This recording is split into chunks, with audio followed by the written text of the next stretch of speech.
श्री शिवाय नमस्तुभ्यम। हर हर महादेव। 23 फरवरी 2025 सातवें और अंतिम दिन की सिरसा शिव महापुराण कथा आज पूर्ण हो गई है। आज अंतिम दिन की शिव पुराण कथा में गुरुजी ने उपाय ही उपाय बताए हैं। आपको बता दें, आज गुरुजी पंडित प्रदीप मिश्रा जी ने अष्टवक्रेश्वर महादेव का नाम लेते हुए 8 विशेष बिल्कुल नए उपायों की जानकारी दी है। यह बिल्कुल नए उपाय हैं, सभी के लिए आवश्यक है। यह उपाय आप कभी भी किसी भी दिन कर सकते हैं।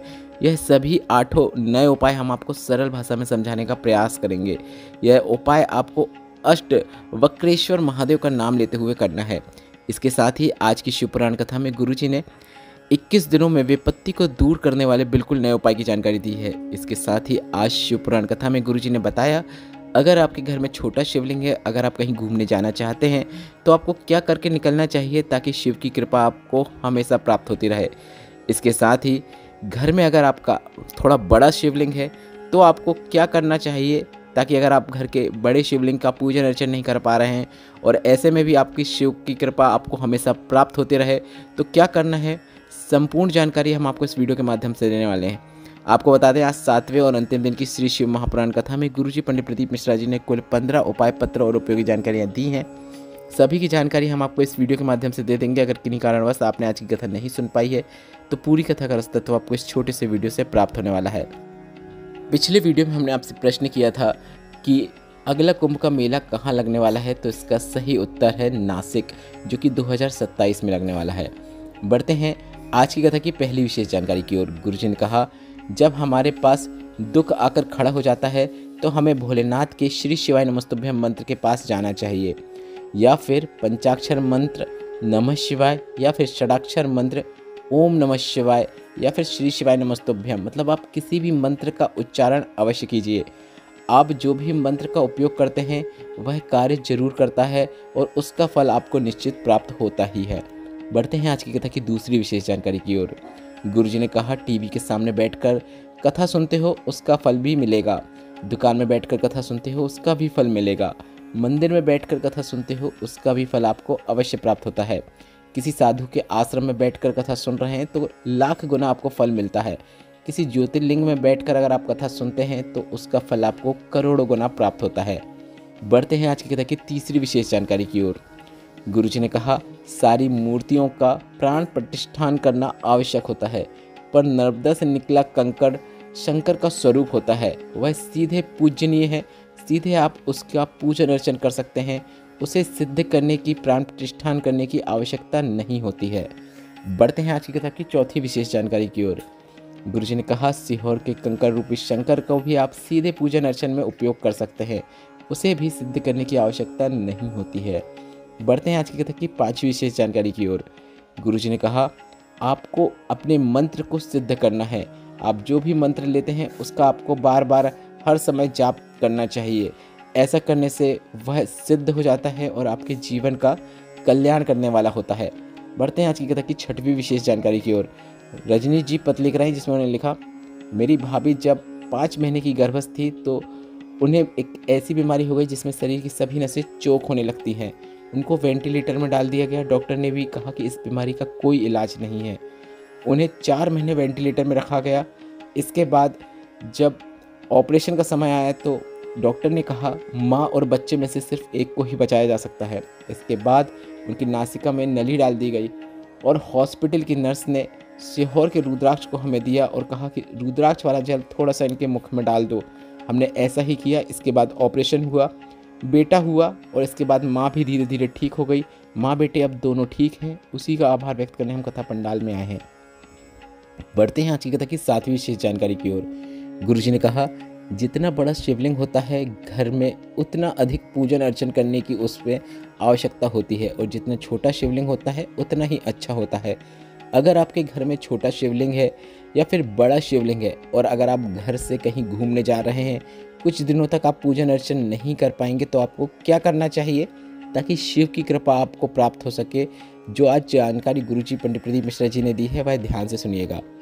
अगर आपके कहीं जाने का प्लान बन रहा है और आपके घर में एक छोटा शिवलिंग है तो आपको एक बेलपत्र, एक चावल का दाना उस छोटे से शिवलिंग पे अर्पित करते हुए चले जाना है। इसके बाद आप 1 महीना, 2 महीना 6 महीना, 1 साल या 2 साल जितने भी समय के लिए जा रहे हैं जा सकते हैं। शिव की पूजन भी नहीं होगी तो भी शिव क्रोधित नहीं होते हैं। पर अगर आपके घर में अंगूठे के साइज से बड़ा शिवलिंग है तो आपको क्या करना है, ध्यान से सुनिएगा।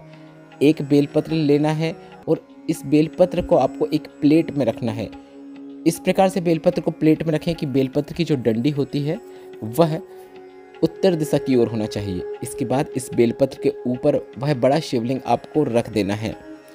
इसके बाद आप जहाँ घूमने जाना चाहते हैं वहाँ जा सकते हैं। जितने दिन पूजन नहीं भी करेंगे तो कोई दिक्कत की बात नहीं है। शिव क्रोधित नहीं होते हैं, शिव की कृपा आप पर होती रहती है। बढ़ते हैं आज की कथा की 8वीं विशेष जानकारी की ओर। आरती जी पत्र लेकर आई जिसमें उन्होंने लिखा, मेरे पति 2019 से सरकारी नौकरी का प्रयत्न कर रहे थे पर उनकी नौकरी नहीं लग रही थी। मैंने सिरसा की कथा पंडाल में सुनी, पति के साथ सुनी। बाबा की कृपा से मेरे पति की नौकरी लग गई है। उसी का आभार व्यक्त करने हम कथा पंडाल में आए हैं। बढ़ते हैं आज की कथा की 9वीं विशेष जानकारी की ओर। कमलेश जी पत्र लेकर आए जिसमें उन्होंने लिखा, जीवन में बहुत दुख तकलीफ थी। 2 साल से कथा सुन रहे हैं। कर्जा इतना बढ़ गया था, मकान जमीन सब बिक गया था। कोसी कला की कथा हमने पंडाल में बैठकर सुनी और बाबा से प्रार्थना कर ली कि अब आपको ही संभालना है, क्योंकि रिश्तेदार भी फ़ोन नहीं उठाते थे, क्योंकि उन्हें लगता था कहीं हम उनसे पैसे ना मांग लें। बाबा की कृपा से 2 साल हुए हैं और अब पूरा कर्जा चुक गया है। पोते की सरकारी नौकरी लग गई है, पोती की शादी हो गई है, बिकी हुई ज़मीन भी वापस मिल गई है। उसी का आभार व्यक्त करना चाहते हैं। बढ़ते हैं आज की कथा की 10वीं विशेष जानकारी की ओर। विशेष जानकारी देते हुए गुरुजी ने कहा, बेलपत्र को खाने से मैं कई बार देखने को मिलता है कि मुंह में छार छार हो जाता है या फिर मुंह में छाले हो जाते हैं। तो इस पर गुरुजी ने कहा, आप बेलपत्र को पीसकर भोजन में मिलाकर, मतलब आटे में मिलाकर खा सकते हैं, या फिर सूखा लें और सुखाने के बाद गोली बनाकर सीधे उसे पानी से निगल सकते हैं। पर बेलपत्र सिर्फ आपको तभी खाना चाहिए जब आपको रोग हो, बीमारी हो। ऐसे ही आपको बेलपत्र बिल्कुल नहीं खाना है। बढ़ते हैं आज की कथा की 11वीं विशेष जानकारी की ओर। सरोज जी पत्र लेकर आए जिसमें उन्होंने लिखा, आपकी डी लाइव कथा सुनी, बाबा की कथा फिर हम रोज़ सुनने लगे और शादी के 30 साल हो गए थे, संतान का सुख नहीं था। सीहोर के रुद्राक्ष और बाबा पर चढ़ाए हुए 1 लोटे जल से यह कृपा हुई है कि 5 महीने की प्रेग्नेंट हूँ। उसी का आभार व्यक्त करने कथा पंडाल में आए हैं। बढ़ते हैं आज की कथा की 12वीं विशेष जानकारी की ओर। शारदा जी पत्र लेकर आई जिसमें उन्होंने लिखा, कैंसर हो गया था, डॉक्टर की दवाइयाँ हमने जारी रखी। सीहोर कुबरसो धाम से रुद्राक्ष लेकर आ गए, उसके जल का आचमन करना शुरू किया। डॉक्टर की दवाई चलती रही। बाबा की कृपा से अगली रिपोर्ट में कैंसर ने ला गया। उसी का आभार व्यक्त करने हम कथा पंडाल में आए हैं। बढ़ते हैं आज की कथा की 13वीं और सबसे विशेष जानकारी की ओर। गुरुजी ने कहा, 3 महादेव के नाम आपको हमेशा ध्यान रखना चाहिए, कुंदकेश्वर महादेव, श्रम्भेश्वर महादेव और अष्टवक्रेश्वर महादेव। यदि डॉक्टर ने कह दिया है कि ऑपरेशन की ज़रूरत है तो आपको डॉक्टर का पूरा इलाज करवाना है, ऑपरेशन भी कराना है, पर उसे सफल बनाने के लिए आपको कुछ सरल और आसान उपाय करना है।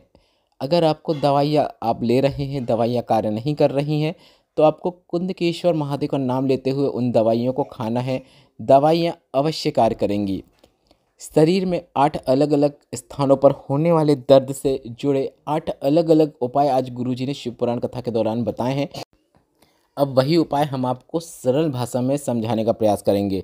8 अलग अलग स्थानों पर जो दर्द होता है, कष्ट होता है, सभी अलग अलग कष्ट के लिए गुरुजी ने अलग अलग उपाय बताया है। अलग अलग तरीके से आपको अष्टवक्रेश्वर महादेव का नाम लेते हुए यह उपाय करना है।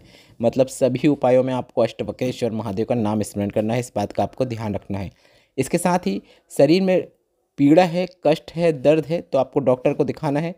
सबसे पहले पूरा डॉक्टर का ट्रीटमेंट लेना है, पूरा इलाज कराना है, जो जो डॉक्टर कहे वह सब करना है।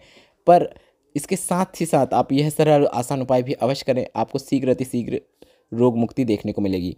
गुरुजी ने कहा, नेत्र में समस्या होने पर, मतलब आँखों के ऊपर जो भौएं होती है वहाँ पर दर्द होने पर, आँखों में दर्द होने पर, या पीठ में कंधे जो दोनों होते हैं उसके बीच में दर्द होने पर आपको शिवलिंग पर अष्टवक्रेश्वर महादेव का नाम लेते हुए जल अर्पित करना है। थोड़ा सा जल औषधि रूप में प्राप्त करके उसका आचमन करना है। दूसरी जगह जो गुरुजी ने बताई है वह रीढ़ की हड्डी में कोई समस्या होने पर, गुरिया खिसक जाने पर, या फिर कमर का दर्द होने पर गुरुजी ने यह उपाय करने को कहा है। रीढ़ की हड्डी में समस्या होने पर गुरुजी ने 1 दूर्वा, 1 बेलपत्र और 1 लोटा जल अष्टवक्रेश्वर महादेव का नाम लेते हुए शिवलिंग पर चढ़ाने को कहा है। इसके बाद आपको दूर्वा प्राप्त कर लेनी है, बेलपत्र प्राप्त कर लेनी है और वह जल भी आपको थोड़ा सा औषधि रूप में प्राप्त कर लेना है। सुबह दूर्वा का आचमन कर लेना है। शाम के समय प्रदोष काल में बेलपत्र का आचमन कर लेना है और रात्रि के समय आपको उस जल का जो आपने औषधि रूप में प्राप्त किया है उसका आचमन कर लेना है। बढ़ते हैं अगले विशेष उपाय की ओर। चेस्ट में पेन होने पर गुरुजी ने कहा है 2 लोटे से एक साथ जल आपको अष्टवक्रेश्वर महादेव का नाम लेते हुए शिवलिंग पे अर्पित करना है। थोड़ा सा जल औषधि रूप में प्राप्त करना है और प्राप्त किए हुए जल को आपको नंदी के पास बैठकर आचमन करना है। यह उपाय करते समय भी आपको अष्टवक्रेश्वर महादेव का नाम स्मरण करना है और 2 कलश से एक साथ जल आपको शिवलिंग पे अर्पित करना है चेस्ट में पेन होने वाली समस्या पर। इसके बाद अगला जो उपाय गुरुजी ने बताया है, घुटने में दर्द होने पर या घुटने में किसी भी प्रकार की समस्या होने पर आपको यह उपाय करने को कहा है। आपको घृत का लेपन शिवलिंग पे करना है। घृत मतलब घी से है गुरुजी का। आपको घी शिवलिंग पर उसका लेपन करना है। घी का लेपन शिवलिंग पे करने समय आपको अष्टवक्रेश्वर महादेव का नाम लेना है। पूरा घृत का लेपन शिवलिंग में कीजिए और अष्टवक्रेश्वर महादेव का नाम लेते हुए लेपन कीजिए और थोड़ा सा आप प्राप्त कर लेना है और प्राप्त किए हुए उस घी को आपको रात्रि के समय सोने से पहले चाट लेना है, मतलब थोड़ा सा खा लेना है। ज़्यादा प्राप्त मत कीजिएगा, थोड़ा सा ही प्राप्त करेंगे तो भी पर्याप्त है। अब अगला जो गुरुजी ने उपाय बताया है अष्टवक्रेश्वर महादेव का, गले से जुड़ी हुई समस्या होने पर करने को कहा है। आपको गले से जुड़ी हुई समस्या होने पर शिवलिंग पर अष्टवक्रेश्वर महादेव का नाम लेते हुए जल अर्पित करना है। थोड़ा सा औषधि रूप में प्राप्त करके उसका आचमन कर लेना है। अंतिम जो गुरुजी ने बताया है वह पिंडलियां या घुटने के नीचे किसी भी प्रकार की समस्या होने पर, दर्द होने पर, कष्ट होने पर करने को कहा है। आपको 7 दूर्वा लेनी है, 7 बेलपत्र लेनी है, 7 अक्षत मतलब 7 चावल के दाने लेना है। सभी चीज़ों को आपको शिवलिंग पे अर्पित करना है। अष्टवक्रेश्वर महादेव का नाम लेते हुए अर्पित करें। इसके बाद दूर्वा और बेलपत्र को प्राप्त कर लेना है और 7 दिनों तक उसका आचमन करना है। दूर्वा मतलब आपको सुबह आचमन करना है और बेलपत्र आपको शाम के समय आचमन करना है। सातों प्राप्त करने के बाद लगातार 7 दिन तक आपको यह उपाय करना है।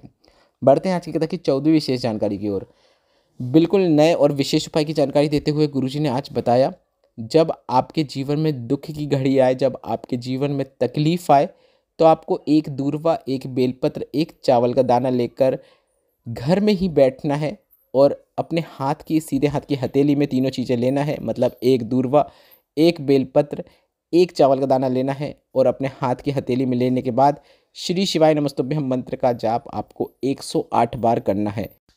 108 बार श्री शिवाय नमस्तुभ्यम मंत्र का जाप करने के बाद पानी के पात्र, जो भी पात्र हो जिसमें आप पानी भर के रखते हो, उसमें सभी चीज़ों का स्पर्श कराना है। इसके बाद इन सभी चीज़ों को शिवलिंग पर अर्पित कर देना है। आपके घर के पास में जो भी मंदिर हो वहाँ पर जाकर आप शिवलिंग पे अर्पित कर सकते हैं। अर्पित करते समय आपका मुख उत्तर दिशा की ओर होना चाहिए।